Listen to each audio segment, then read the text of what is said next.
पुणे साहेब, महाराष्ट्रातून जे 7-8 मंत्रिपद होत आहे, जे महत्वाचे खाते मिळतील त्याच्यापैकी तुमचं आणि गडकरी साहेबांचंच नाव चर्चेत आहे. महत्वाच्या खात्यांपैकी कोणतं खातं तुम्हाला अपेक्षित? माझं म्हणणं आहे की गडकरीला सगळ्यात चांगलं खातं मिळालं पाहिजे. त्यानंतर मला कोणतं खातं? कोणतंही खातं दिलं तरी चालेल. सगळ्यात कोणतंही खातं कमी महत्वाचं नसतं. प्रत्येक खातं महत्वाचं असतं आणि त्यातलं कुठंही खातं दिलं तरी मला ते महत्वाचं आहे आणि त्यामध्ये मी निश्चित. शेवटचा प्रश्न, राजनाथ सिंह यांनी घोषणा केली होती की मुंडे साहेब केंद्रात मोदीजी, राज्यात उद्धवजी, परंतु भाजपच्या काही लोकांचं म्हणणं आहे की केंद्रात मोदीजी आणि राज्यात गोपनाथजी. नाही, राज्यात उद्धवजी झाले तरी मला आनंद होईल.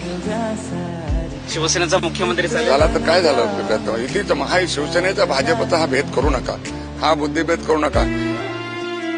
कोणी मुख्यमंत्री झाला तर तो महायुतीचा होईल. मग उद्धवजी असतील, अजून कोणी असतील, मी असेल असं माझं काही म्हणणं नाही.